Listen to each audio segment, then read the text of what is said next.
The last time y'all saw me, I was in a bad spot. I had just gotten kicked off the team at USC, and I had no idea what my next move was gonna be. Well, a lot has changed since then, and I think you'll be quite surprised by the way things turned out. You know, there's a quote that says you get what you focus on, so focus on what you want. Oftentimes, we get off track by chasing things that don't align with our goals. Well, I had to lock back in and get focused on what was truly important. After leaving LA and coming back to Kentucky, I could have easily got my own crib, but I knew I needed to be surrounded by my family. Man, I was getting killed online for getting kicked off the team right before the playoffs. Some of the hate was coming from the USC fans, which I understood, but then the rest of them was just trolls. They was telling me my career was over and to go ahead and put the fries in the bag. Well, I quickly realized you can't beat the internet, so I eventually just deleted my social media accounts completely. Of course, since I was back in town, the main thing I wanted to do was see my son, but Brianna was still tripping. Now, she did agree to meet me, but when she showed up, she was by herself. I'm like, bro, I didn't come to see you. But anyways, we ended up having a pretty productive conversation. She explained how she felt, and I honestly understood things from her point of view. I was away at Independence playing football for the majority of her pregnancy, so she was all alone. And then once she gave birth, I was in LA living a California dream while she was raising my son. When I looked at things from her perspective, I mean, who wouldn't feel a type of way? After the meeting with Bree, I pulled up to my high school to see my old football coach. I never had a dad, so honestly, he was the closest thing to a father figure. I knew since I was back in town, I had to go chop it up with him because whether I wanted to hear it or not, he was always gonna keep it real with me. You know, Brandon, I'm amazed at how stupid you really are. Man, come on, coach. No, I'm serious. You need to be looked at by some specialists because you a special kind of stupid.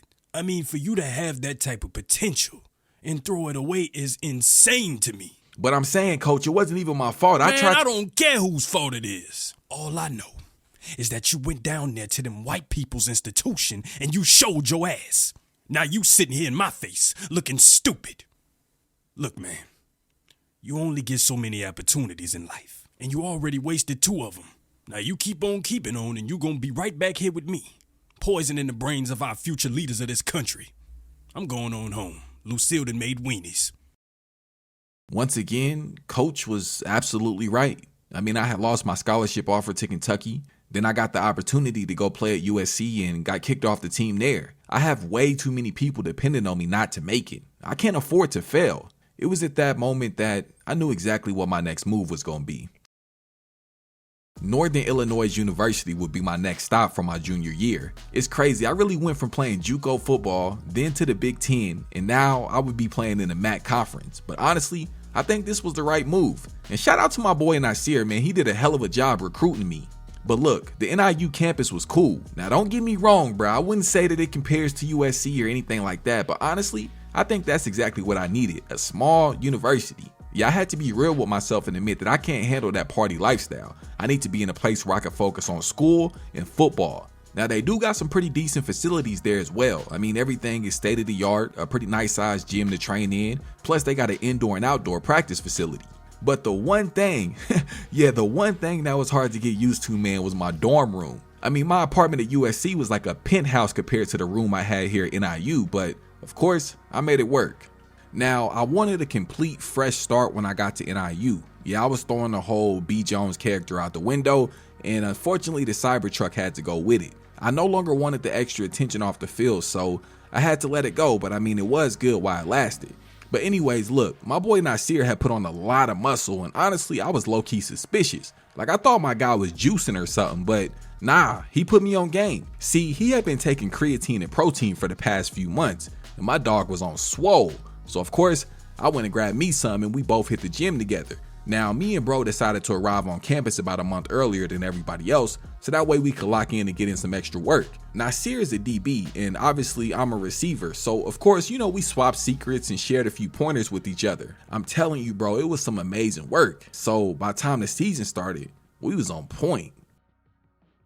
Yo, a quick break into action, man. It's your boy No Cap Shaq, and I had to take a second to give a huge shout out to my boy AzulOnCampus. If y'all haven't checked out his rebuild series on his channel, bro, you are slipping. I'm telling you, this is literally the best rebuild that I've seen. Now, I know y'all really rock with me because of the cinematics. Well, guess what? He got cinematics in his as well. Yeah, it's a whole storyline. He added some comedy to it. The gameplay is hilarious, bro. Trust me. Do yourself a favor and go check my boy out. Again, AzulOnCampus. The link will be pinned down in the comment section. All right, let's go ahead and jump back into it. Kicking off our first game of the season, we would be at home versus the Oklahoma Sooners. Now, although this was our first game, bruh, it also was our first big test. But listen, man, our stadium definitely wasn't as big as the ones I was used to playing in when I was in the Big Ten Conference. But hey, the fans showed up and showed out. You would have thought we was playing in Oregon or something as loud as they were screaming. Now, it was clear from the kickoff that we were going to be outmatched in the trenches, but it was also clear that I didn't give a damn because my first catch of the game, I took up the field for 45 yards. But unfortunately, we had to settle for a field goal as we went 3 and out. Now, nobody wanted to admit it, but I knew what it was. A lot of the guys on the team were scared. And I understand. I mean, when you're playing up against a team with a big name like the Sooners, it can be a little bit intimidating. But me being one of the upperclassmen on the team, I just tried to stay encouraging to all the guys on the sideline. Like, they ain't no better than us, bro. They just got a name. That's all. Now, we were facing a very long 3rd and 16. I just told my quarterback, Kenny, hey, man, throw that thing up. Well, he threw it up, but unfortunately, I didn't come down with it, and we ended up going 3 and out. Now, the Sooners did their thing. They walked our defense all the way up the field and scored, so now we were down by 7. We were able to work our way up the field to right outside the 30, and that's when my boy Kenny stood up tall in the pocket and found my boy Kyle Thomas for a huge touchdown. That actually brought us to within 1 point, man. The crowd was going crazy, and honestly, it kind of felt like the momentum was on our side. Well, coming out in the second half, man, it was a totally different story. I mean, the Sooners really pulled away. They jumped out to a 10-point lead, and I mean, honestly, they were having their way with our defense. Now, on the offensive side of things, we were able to move the ball pretty well, but it wasn't anything consistent. I mean, we'll get a couple big plays through the air, but then we'll go like 3 and out every single time we try to run the ball. I'm telling you, man, those big dudes up front make more of a difference than you probably realize. I did my thing offensively, and I showed that all the success I had at USC the year before wasn't a fluke. I was able to find an end zone right after the 2-minute warning in the 4th quarter, but unfortunately, that wasn't enough as we went on to lose our season opener at home to the Sooners. Our second game of the season, we'd be on the road in Maryland taking on the Maryland Terrapins. I ain't gonna lie, bro, they got a pretty cool little stadium. I was feeling the atmosphere, but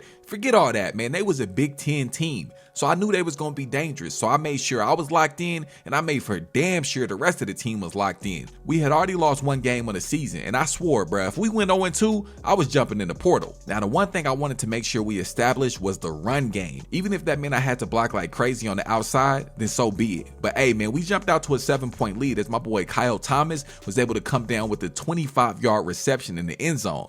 Hey, man, it was starting to look like Batman and Robin. We had officially become a 1-2 punch. All that week of practice leading up to the game, we had been working on a jet sweep. Now, I knew for a fact if everybody was able to hold their blocks just long enough for me to turn the corner, I was going to go untouched. And well, that's exactly what happened. I found the end zone, and of course I hit my signature dance. Yeah, expect to be seeing that on Sundays. But anyways, midway through the second quarter, we tried that same play, but the defense wasn't having it. With just over 2 minutes left in the first half, we had went into our 2-minute offense. We knew if we were able to score on this drive and go up by 2 scores, the whole dynamic of the game would change. Well, I had a slant route across the middle of the field, and I foolishly called for the ball, knowing damn well my quarterback was going to throw it to me, and unfortunately, Maryland was able to take advantage of that turnover and go put 3 points on the board. So of course we got the ball right back after the Maryland field goal. We had about 1 minute and 54 seconds left. So of course we were still in our hurry up offense trying to move the ball upfield as quick as possible. But unfortunately, another interception was thrown. I mean, it was almost identical to the first interception, except this time it wasn't my fault because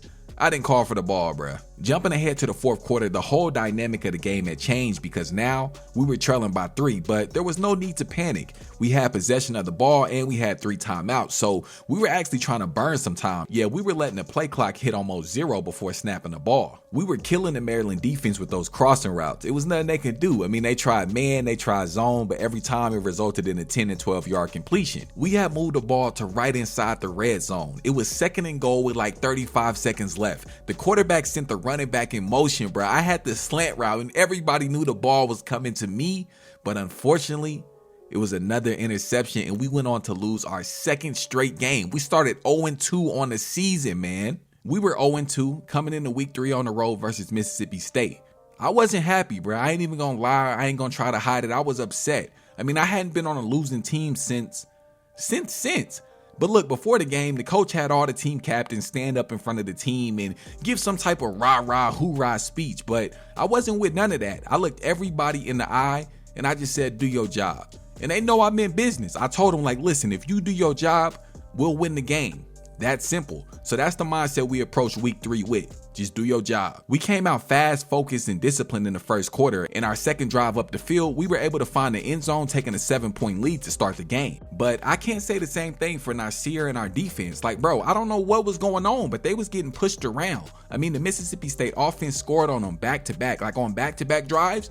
They scored. And then when we got the ball, of course, I had one-on-one coverage on the outside, the safety helping over the top. So I called for the ball thinking my quarterback was going to put it out in the front. But of course, he underthrew it and it was another interception. We went into halftime down by 2 scores and it was beginning to look like we was really going to start the season 0-3. The locker room was completely quiet. Wasn't nobody saying nothing, but then coach just flipped. I mean, he turned that dog on. He let us know, like, hey, we gonna do this. We gonna get this victory. We gonna get the ball to start the second half. We gonna go down the field and we gonna score. And well, that's exactly what happened. Not only did we score, but our defense was able to get the stop, giving us excellent field position and the perfect opportunity to tie the game. When my boy Kyle Thompson stepped up, he caught the 13-yard reception and took it in for 6, bruh. Hey man, credit to Mississippi State. They refused to tuck their tails. They went down the field and scored with ease. So now the ball was back in our possession, and if we wanted to win, we needed to score. Those crossing routes have been our go-to all season. So of course, in clutch time, why would anything change? My boy Kyle Thompson caught a quick reception, moving us right inside the red zone. And then of course, it was my time to shine. I told y'all we was a 1-2 punch. I had the go route, and I noticed the DB opened up to the inside, so I ran right past him for 6, bringing us to within 1. Of course, we knocked down the field goal, and hey, we went on to get our first win of the season. It was a long time coming, and we had to fight hard for our first victory, but hey, we were now in the win column. Week 4 of the season, we were finally back at home, taking on San Diego State. Now, they had a 1-2 record just like us, so we knew they could potentially be a little bit dangerous. Now, on our second play, I went crazy and caught an 80-yard reception, bruh. An 80-yard bomb down the field, putting us right inside the red zone. And then, of course, we were able to score, putting up the first points of the game. At this point of the season, I feel like this is where we started to find our identity as an offense. Really, as a team, I mean, our defense was coming together as well, but our offense was really clicking. And most offensive schemes, first and second down, are for run plays, but for us, it was for whatever. I mean, we take 60-yard shots down the field on first down or run it up the middle on third down. It didn't even matter, bro. But we had tons of playmakers on our offense, and I think everybody was really satisfied with the way the ball was being spread around. We had the 7-point lead in the ball to start the third quarter. Now, I noticed that the defense was sitting back in the zone, and I had the crossing route, so of course, I called for the ball. But I feel like my quarterback kind of underthrew me. I had told him several times throughout the season, anytime you throw me the ball, either throw it high or put it out in front, but for some reason we just couldn't get on the same page. Well, that interception actually led to San Diego State getting 3 points off the field goal. Now, we basically had the full length of the field to go before we got a touchdown. So before we actually came out onto the field, the coach gathered us in a huddle and he let us know how important this drive was going to be. He basically told us that if we're able to find the end zone right here on this drive, we could probably win the game. So we came out there fast, disciplined, and focused. I keep using those 3 words because honestly, those 3 words kind of defined our season. But anyways, we were able to move the ball up the field with ease and eventually walked into the end zone. We had a 7-point lead with just over 2.5 minutes left. I hadn't scored all game and I was hungry for the end zone, so I was looking to make a play. Well, on 3rd and 9, I don't know what the defender was thinking. He tried to jam me on the line, but of course I blew past him and I had the crossing route, so I caught the ball over the top of the defense and took it to the house, officially sealing the deal and giving us our second win on the season. We went on to beat San Diego State at home pretty easily with the final score of 31-17.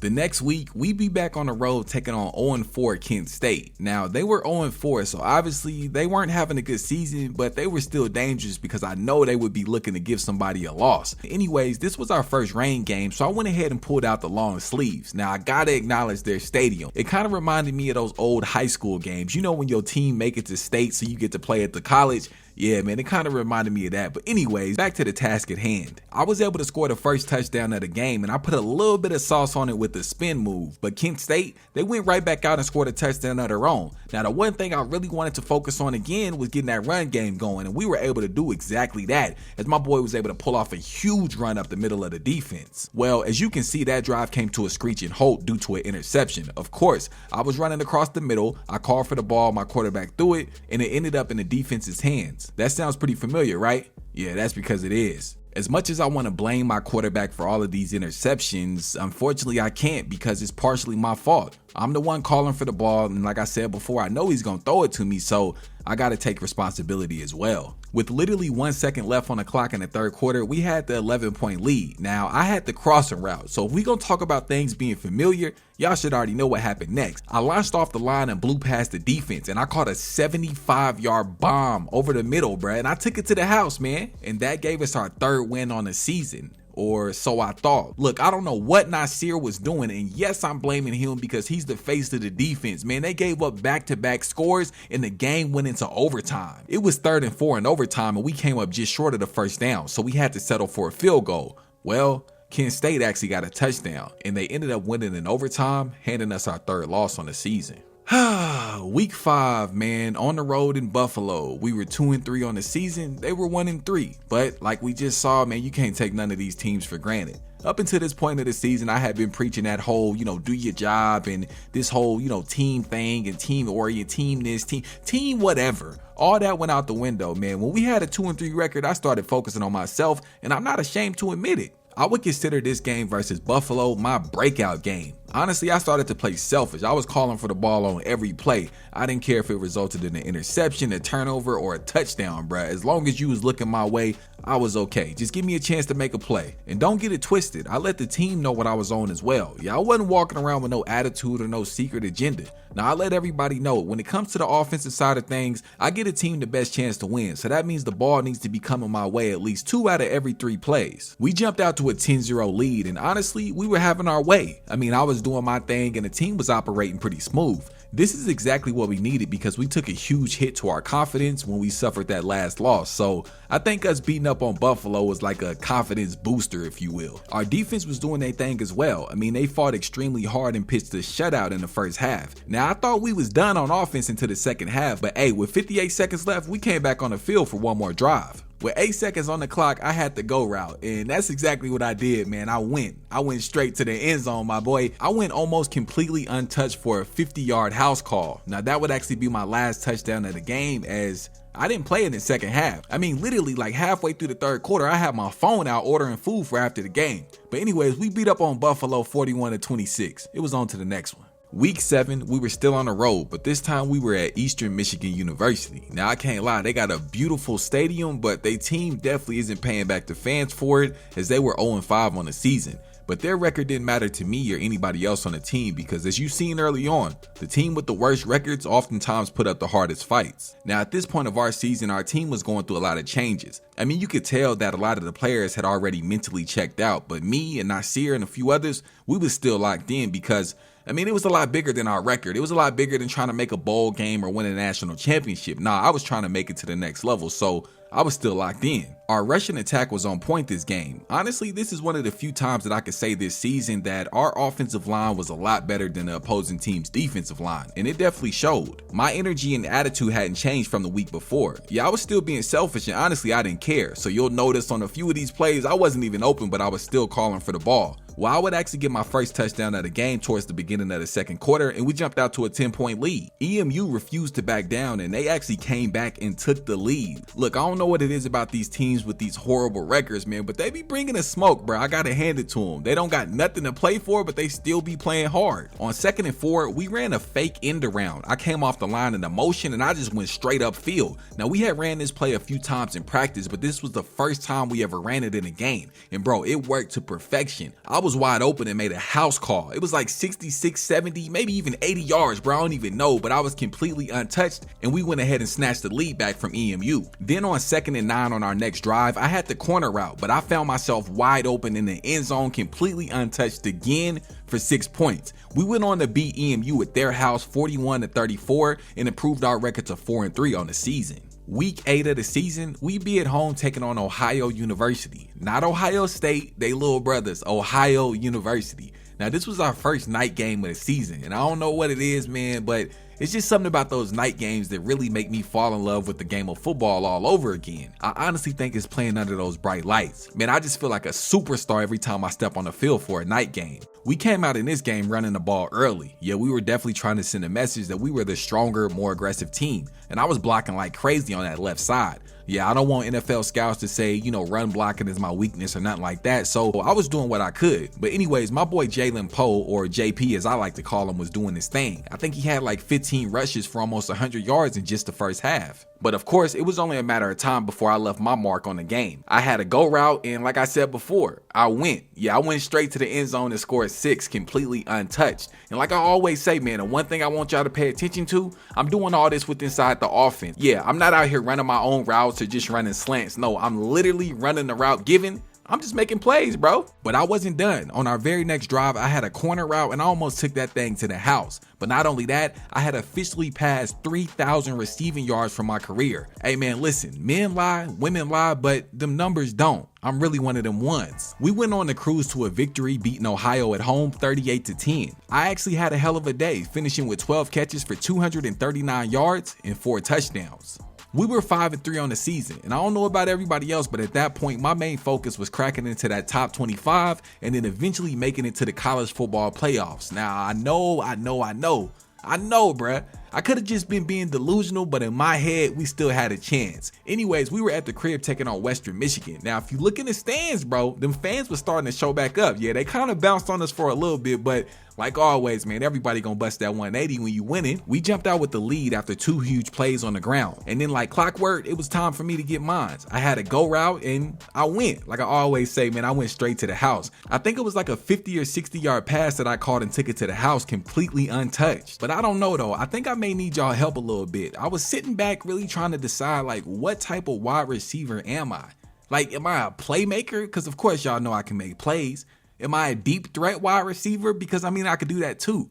Am I a physical wide receiver? I mean, I be throwing people around. Of course, I be run blocking. Or am I a route runner? I mean, I'll be honest though, my routes could use a little bit of work, but I don't really have time to be making all those cuts and stuff like that because by the time I come out of my break, my quarterback is running for his life. But y'all do me a favor, man. Comment down below. What type of play style am I? Deep threat, physical wide receiver, playmaker, route runner, or all of the above, man? Let your boy know. But anyways, I didn't play at all in the second half as we were able to beat Western Michigan at home with the final score of 35-21. Your boy had a hell of a day. I finished with only 5 catches. 5 catches, bro, for 123 yards and 3 touchdowns. We had an evening game at home versus Bowling Green. Now, they were 2-6 on the season, but they did have a few key weapons on their team, so I was actually expecting a pretty good game. But look, we were 6-3 on the season, and when I looked at the top 25 teams in the nation, I seen a few teams on there with 3 losses. So for the life of me, I couldn't understand why we weren't in the top 25, but then somebody broke it down to me that it's based on the quality and the toughness of your schedule. I mean, we had pretty much lost to all of our big time opponents, and the games that we have won weren't necessarily blowouts. Yeah, they was all close games versus lower quality opponents in the MAC conference. So it was going to be harder for us to crack that top 25.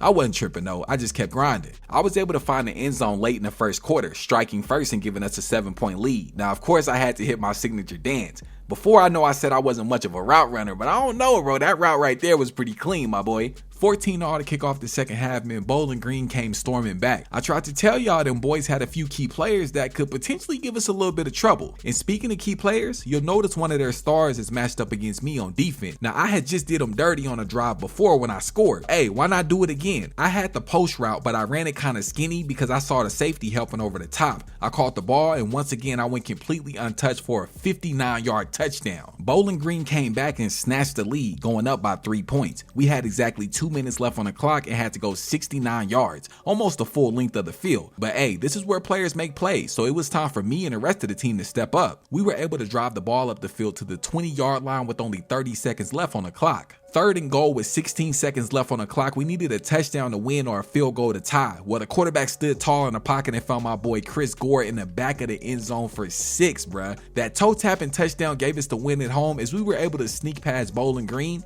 by only 4 points. Week 11, and we were back at home taking on Miami University. No, not the Hurricanes, not the Miami Hurricanes, just Miami University. Now, we had a 7-3 record, and you'll notice we still weren't ranked. At this point, I had kind of finally given up on the whole potential of playing in the college football playoffs and, finishing the season ranked. So I was actually just looking to end off my junior career with a bang. For all I knew, I was only guaranteed 2 games left for the season, so I was going to make the most of it. Now, it was kind of funny because I started to notice a shift in the locker room. Remember, a few games back I told you that a lot of the players started to tap out on the season. They figured we wasn't going to make no bowl game, we wasn't going to no championship, so why even give it our all? But I started to notice those same players come back around. The win streak that we were on really revitalized our team, and it started to look like that if we kept winning, we would probably make it to the conference championship game. But first, we had to beat the very tough opponent we had in front of us. They wasn't backing down. It seemed like every time we scored, they went down and scored points of their own. The game was all even and we had just about 2 minutes left in the first half. The coach called a screenplay, but I knew if my quarterback was willing to stand in there tall and take the hit, I could sneak past the defense for a huge gain. Well, that's exactly what he did. He threw up a Hail Mary and I went up and grabbed it over the top of the defense. Then on the very next play, I had a crossing route over the middle and I almost scored. Like, bro, I was just short of the end zone, but no worries though, my coach looked out. I was able to finally get my touchdown off of a bubble screen, giving us a 7-point lead. But they wouldn't go away. On their next possession, they were able to score, and then we were able to get a field goal. Now, there was still a lot of time left in the game, so it was way too early to try to hold the ball and run down the clock. But y'all remember that jet sweep that I had told you about earlier? Remember me saying if everybody hold their blocks enough for me to turn the corner, I was gonna score? Well, hey, that's exactly what happened. I'm a man of my word. Listen, bro, we were able to beat a very tough Miami University at home 45-21. But as you just seen, the final score definitely isn't indicative of how close the game was. They were a very solid team, man.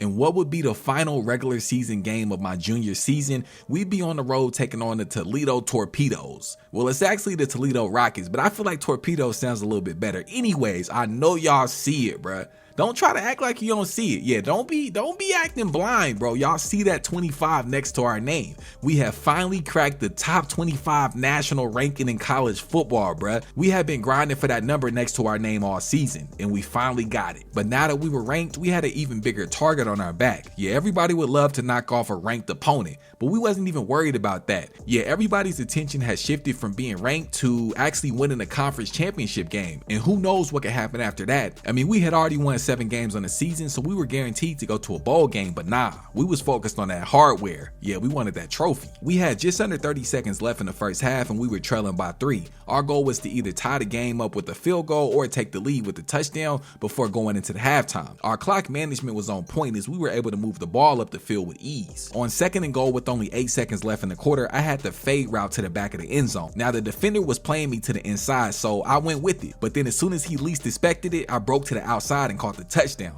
Hey, listen, y'all can say what y'all want about my route running, but that was elite. Jumping ahead to the 4th quarter with only a minute left in the game, we were down by 3 and we needed to go basically the full length of the field if we were gonna score or, at least tie up the game. On what would be the final play of my junior season, regular season, whatever you want to call it, on what would be the final play of the game, bruh, I would catch the game winning touchdown for like 77 yards. The game winning touchdown, bruh. We went on to beat these boys on the road for the final regular season game. I put up crazy like numbers, finishing with 12 catches, 233 yards, and 3 touchdowns, man.